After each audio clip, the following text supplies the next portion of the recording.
Well, hello, my amazing friends. Here we are. We are in this new quarter now. The spring is here. The spring is here.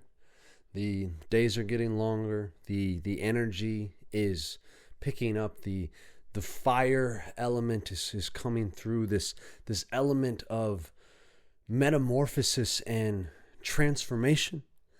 And at the same time, the burning away of what is no longer needed to allow for the new to come through. So I want to welcome you to this new season that we are in.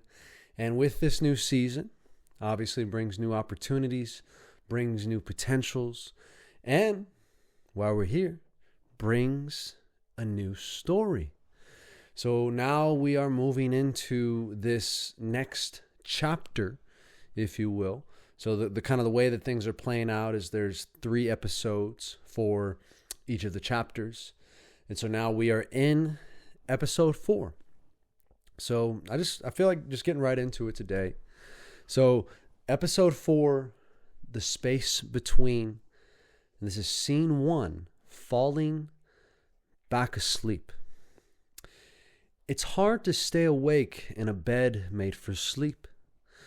The journey I went on with Johnny a few weeks ago was so powerful that I didn't even know what to do with it. It opened me up to a whole new world of possibilities that felt so expansive and yet so constricting at the same time. It was clear to me how my life could be deeply transformed, but at the same time I felt very overwhelmed because I had no idea where to begin. It all made sense during the mushroom journey. And now here I was feeling more lost than ever. I hadn't seen Jonathan since the trip to the dunes, but we agreed to keep in touch on a weekly basis. Every time I tried to open up about the powerful experience I had during the trip, I was at a loss for words. It was as if I read the entire encyclopedia of the universe, but I was unable to recall anything I had read. However, I began to notice a few random moments where little glimmers of insight would pop into my awareness and carry along with them faint memories of the mushroom journey. I asked John about this, and he said that it was actually very common, especially after the first few times. It's like experiencing a whole lifetime in a few hours, and then it takes a whole lifetime to put the pieces together, he said. The biggest challenge I had was that all the pieces of my current life were the exact same after the journey as they were before the journey. I had the same friends. I had the same parents. I went to the same school. I lived in the same town. I played the same sports. I had the same problems. I had the same preferences. I had the same habits. I lived in the same body. The only difference was that I was beginning to notice that there was the subtlest part of me that was all of these things put together, and at the same time somehow not any of them. Little did I know that this tiny seed of awareness would make all the difference. All my years of being an athlete taught me that little repeated action sustained over a long period of time added up to big results, for better or for worse. I knew that some kind of change needed to happen, or I would just keep doing the same stuff and getting the same outcomes. I decided to take stock of my daily habits and see what areas could lead to the biggest changes with the least amount of effort. I had a bad habit of always sleeping past my alarm and hitting snooze several times before I was finally rushed out of bed to get myself ready in just enough time to make the bus to school, and sometimes missing the bus for not being ready in time. This habit led to other habits like skipping breakfast and forgetting to complete school assignments. I always knew that if I could just wake up a little earlier and have a consistent morning routine, that my whole day would be set up for success. It was the start of a new week. Spring break had just ended. The days were getting longer. The weather was slowly starting to break. It was the perfect time for a new beginning, a fresh start to this next chapter of my life. I told myself that I was going to wake up at 5:45 a.m. every day, and I was never allowed to hit snooze again. I even turned off the snooze option just to be sure. My alarm went off Monday morning at 5:45 a.m. I set my phone on the dresser on the other side of the room so I'd have to get up to turn it off. I got right up and turned it off. Success. It was still dark outside. My eyes were still pretty heavy, so I laid back down just to gather myself for a moment before starting the day. I was jolted up moments later by a big-sounding vehicle off in the distance. The room was filled with light. I looked at my phone. It was 7:23 a.m. I had fallen back asleep, and now I was late. Again. Okay, so there it is. That's scene 1 of this new episode. So, obviously, just to recapture this first chapter, episode 1, if I remember, was the awakening. So just kind of laying the foundation of the different characters and the different scenes and what's going on. And then episode 2, the groundwork, basically just establishing some key interactions, meeting Jonathan and then getting invited out into the dunes to go on this journey. And then episode 3 was the journey. That's the entire episode, just the different elements of the journey. And so now, coming back now, it's been a few weeks in this timeline. And something that I really felt called to capture within this was the experience that most of us have when we have a powerful experience. We go on a psychedelic mushroom journey, or we have some kind of immersive experience. It doesn't have to be with psychedelics. Maybe you go to a meditation retreat or a breathwork workshop or whatever that might be. And you have this very powerful and profound experience. And when you're in that experience, especially when you're in a new environment and you're amongst maybe new people and you're just having new things happening, everything tends to make sense, and there's a lot of things that connect. But then you go back home. And then, like I said in the story here, you'd have the same things, the same friends, the same parents, you live in the same place, you've got the same problems, things are the same. And so it's very easy, if you don't have things set into place, to just fall back into the same groove. And that's the power, as I also highlighted in here, the power of sustained little actions repeated over a long period of time. It creates a groove. And even, when we talk about like exercise, it's called the law of facilitation. And essentially, neurons that fire together, they wire together.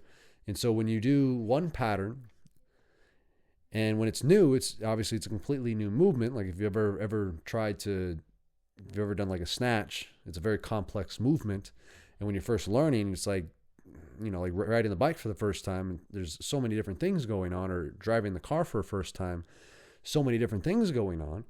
But then you practice and you do rep after rep after rep, and every little rep you do, just there's a little bit more of a facilitation. The resistance is a little less, and the movement gets a little easier and a little easier and a little easier. And now the same thing can happen to move you in the direction of your dream, or to move you in the direction of your nightmare. And it's the same creative power. Like, that's how powerful you are.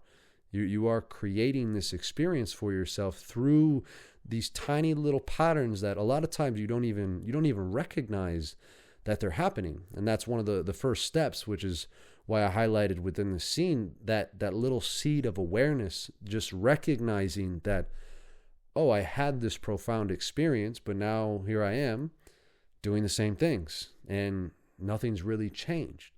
But the thing that did change was I was aware that nothing changed.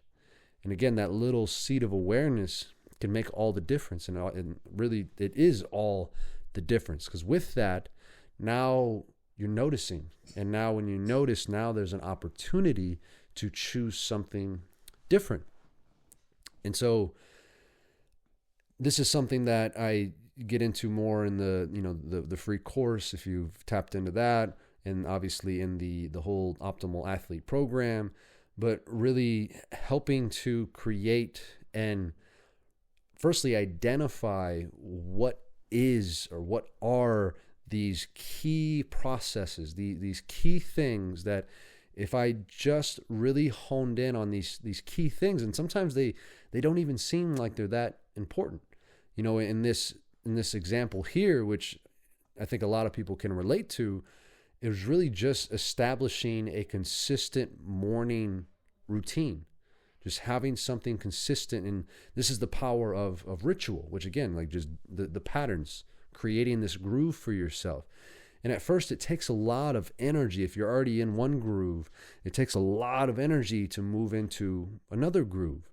But just in the same way that you use that power to create the first groove, you can use the same power to create a new groove. It just takes some energy at first just to gain some momentum. And again, this is the power of consistent, daily, repeated actions. And so, as you can see here, I decided that waking up at 5:45 a.m. was a high leverage item, in the sense that if I just did that, I knew that it would set me up for a cascade effect of all of these other things. And so that's what I decided that I was going to start with. And so that's what I did. But then you can see, which is a very common thing, I did it, and right away I slipped right back into the groove. I fell back asleep. And so, obviously there's a lot of symbolism here, but even at a surface level of, again, having this very profound experience that is an awakening experience, but then ultimately falling back asleep, falling back into the same patterns, falling back into the same habits. And then you wake up and you find yourself in the same spot. And sometimes you need to go through this a lot of different times. Sometimes you'll spend lifetimes going through the same bullshit over and over and over again until you finally decide enough is enough and you take personal responsibility for your life. And again, it's not, you can have these massive life-changing experiences, but the power comes in what seems like these tiny, inconsequential patterns. And in the Gene Keys, one of them that really resonates with me is the 9th Gene Key. And in the I Ching, that is the taming power of the small. And in the Gene Keys, the shadow element is inertia, which is basically, like I was saying, this momentum, this groove. You just keep doing the same shit over and over again, wondering why you keep finding yourself in the same place. And it's tough because you build a lot of momentum, but it really is, taming power of the small. All these small little patterns are taming you. And then when you move into the gift level within the Gene Keys, on the 9th Gene Key, that's determination. And so it takes an act of determination to break out of the inertia. And then the act of determination is what helps to sustain these little tiny actions repeated over and over and over again that help facilitate a new groove. But the difference at the gift level is you are consciously aware of the patterns that you're choosing in the grooves that you are creating. And then the other side of the meaning of determination is actually predetermined. So when you start to get out of your own way and more consciously choose the patterns that you are engaging with in life, it actually opens you up to the predetermined path of your life. And this is, as I've mentioned before in various different ways, the whole concept of your free will and divine will, and how a lot of times they can seem like these separate things, but you can use your free will, you can use your determination to align to the predetermined path, to the divine will, so that it becomes one. And paradoxically, when you do that, you open up like all the energy that was being zapped by going down the groove that's just draining all of your energy because it's not life affirmative. now all of this energy is opened up, and it starts to open up these new realms of possibility and creativity, and your own, the expression of your genius that you didn't even know was there, and the tapping into and the fulfillment of your purpose through opening up to the current that is already naturally flowing through you, which again that's the divine will, that's the predetermination. So that's the gift level. And then the Siddhic level is, it's a good question. Determination. Don't remember. Hold on, we're going to find it.